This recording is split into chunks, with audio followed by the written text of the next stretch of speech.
The Council of Worlds insisted humanity had destroyed itself long before joining the galactic stage. They said Earth was a wasteland, radiation, war, ruin. They said humanity was gone, erased by its own recklessness. The younger races believed it, for who would doubt the voices that had ruled the stars for millennia? But the truth was not so simple. Humanity had once risen higher than any other. Long before the Council consolidated its power, Earth's people leaped from their cradle to carve colonies among the stars.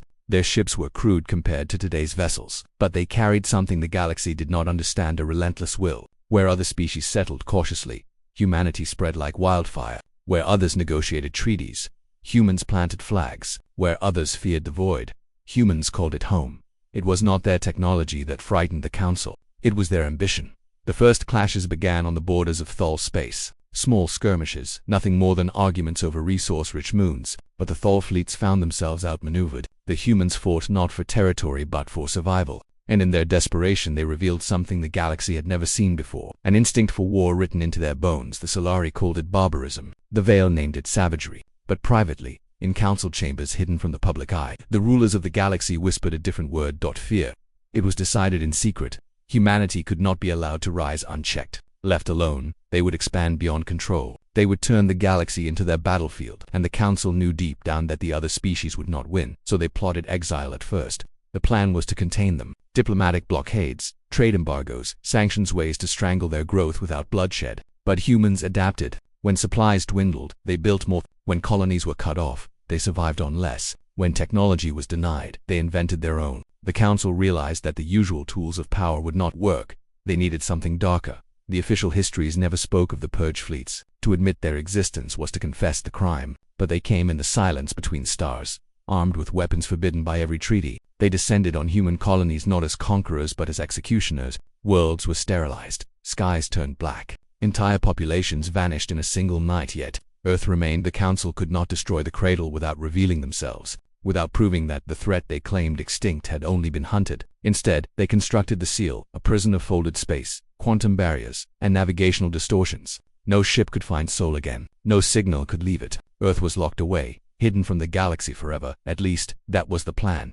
Inside the seal, humanity raged. Their colonies gone, their fleets shattered. They were forced back to the cradle in chains of isolation. But instead of breaking, they hardened. Generations passed, and the story of the betrayal was passed with them. Parents whispered to children the names of the fleets that had burned their worlds. Teachers etched the memory of exile into every lesson. Humanity did not forget, and while the galaxy looked away, convinced the seal was eternal, humanity learned.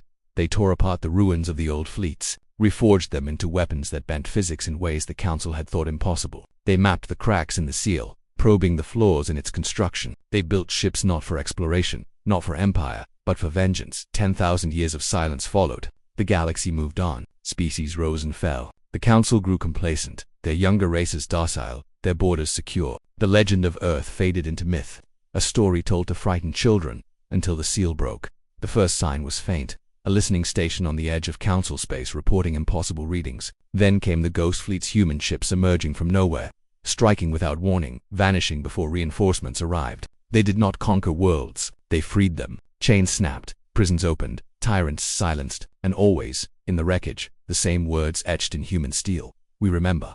The Council panicked. They tried to suppress the news, to claim the attacks were pirates, rebels, anything but the impossible truth. But whispers spread faster than censorship. The younger species began asking questions. Why had the Council forbidden knowledge of Earth? Why had the old records been sealed? Why did every species have gaps in their history where humanity should have been? The answers began to surface. In the ruins of an abandoned Council archive, rebels found fragments, data logs of the purge fleets, orders signed by the highest chancellors, maps of human colonies wiped from the stars. The truth was undeniable. Humanity had not destroyed itself. It had been exiled, and now it had returned. The galaxy fractured. Some worlds welcomed the humans as liberators, embracing the fire of their defiance. Others clung to the Council, desperate to believe the lies. But everywhere, fear grew. The Council's greatest secret had been exposed, and with it, their greatest enemy reborn.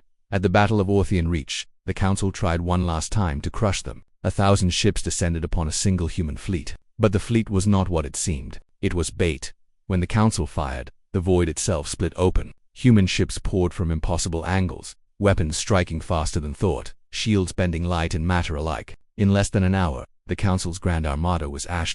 And then, for the first time in 10,000 years, A human voice spoke across every channel, every frequency, every star. You exiled us because you feared us. You tried to bury us, erase us, silence us. But we endured. We are humanity. We have returned. And we will never be forgotten again. The galaxy trembled, because the dark truth was out. Earth had not fallen. It had been betrayed. And nothing, not time, not lies, not exile itself could contain humanity's return.